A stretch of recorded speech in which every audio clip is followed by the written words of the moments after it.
Hi everyone, and thank you for joining me today for my first ever video. First, I apologize for the condition of my nails. I just finished up rodeo week. For those who don't know, I'm the event planner and the executive director of our chamber, and rodeo is our largest event, multi-day event of the year, and my nails took a hit. So look past that and look at this beauty. So that's what we're really here to talk about. So many people have asked me what I think of my Clever Fox budget planner, and I love it. But I want to give a walkthrough so you can determine if it's the right planner for you.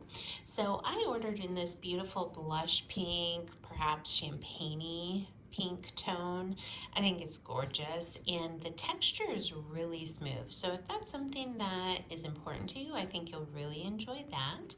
And then the very first page, we do have a space for information. I've covered mine up, but I have written it in there. I do want to point out also that these stickers are mine. They did not come with the planner, but I've already started personalizing it just for fun. So this is washi tape. So it's, a blank slate for you to kind of do what you would like there. And then we move into the financial goals. There's a spot for 10, 5 on each side here. Again, all of these stickers are my own, but it's a great space to put any goals that we might have throughout the year. And then we move into the strategy. So any skills that you might want, money affirmations. Again, these stickers are my own. And then on the next page, tactics. So action steps we might want to take to either make more money or cut our expenses. I thought that was a great addition to the planner. And then it's followed up with important dates. So we get a full spread of that for all 12 months.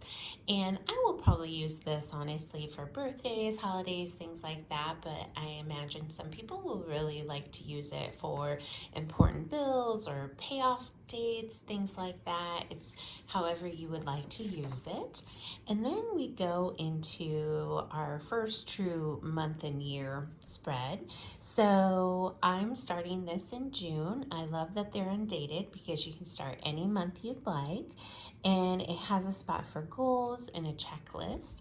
And then income and savings. I've already started to write these in, obviously.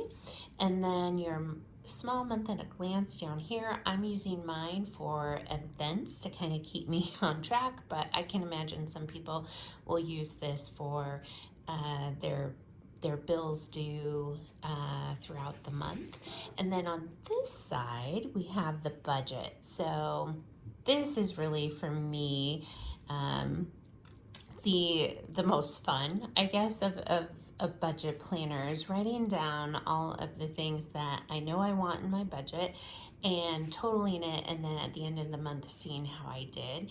This month will be interesting because I did add a few line items this month. I try to make my budget as very specific and detailed as possible, so I literally pull every detail out. So for instance, with my fur baby Cole, I have like his dog care, his dog food, and his vet care separately. So some people might just include that as like pet expenses, but for me, I like to make it as detailed as possible and kind of watch the budget that way. And then it's followed up by 4 pages of a expense tracker. I will probably not use this paper in this way simply because I like to use Excel for tracking all of my expenses, but it's an option if I want it. And then we move into the monthly budget review. I'm super excited about this page because it allows for a spending analysis here to see what percentage is going to which different categories.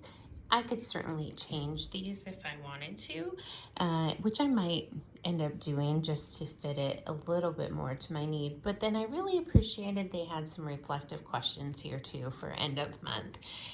And we also get a blank grid page. So for any extra notes or something that they don't already have covered. And then you move right into the next month. And I also appreciated that every single month in here is a different color. So it's easy to sort of differentiate month to month, and if you want to look back on any of them, you can kind of color code or however you want to use it. Now, at the very end here, let's see if I can,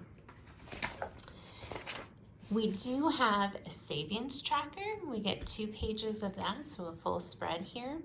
And on the savings tracker, I will probably use it for my really big purchases I want to make throughout the year. I'm saving for instance, a new car.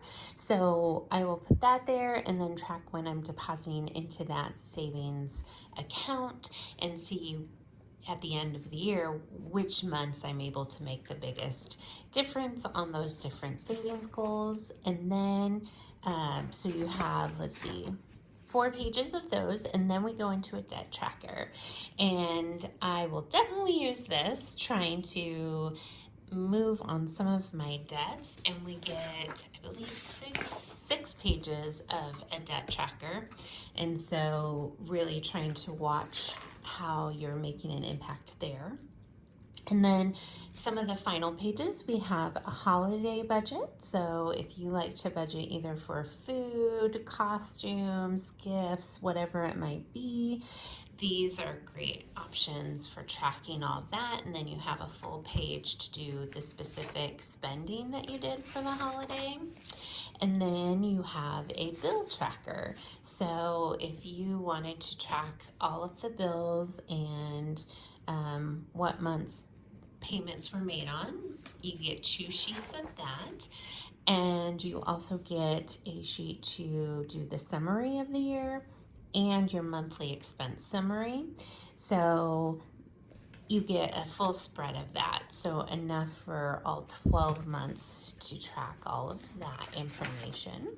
And then at the very end, you just get a lot of the dot grid pages. So lots of opportunity to kind of create some pages on your own. And I also want to share, they include this beautiful little quick start guide that gives you lots of ideas for how to use this specific budget planner. I thought that was super helpful for those who are new to budgeting and wanted to get some tips and ideas. So that is the Clever Fox Budget Planner. Hope you enjoyed this overview, and I hope you have a wonderful day. Bye, friends.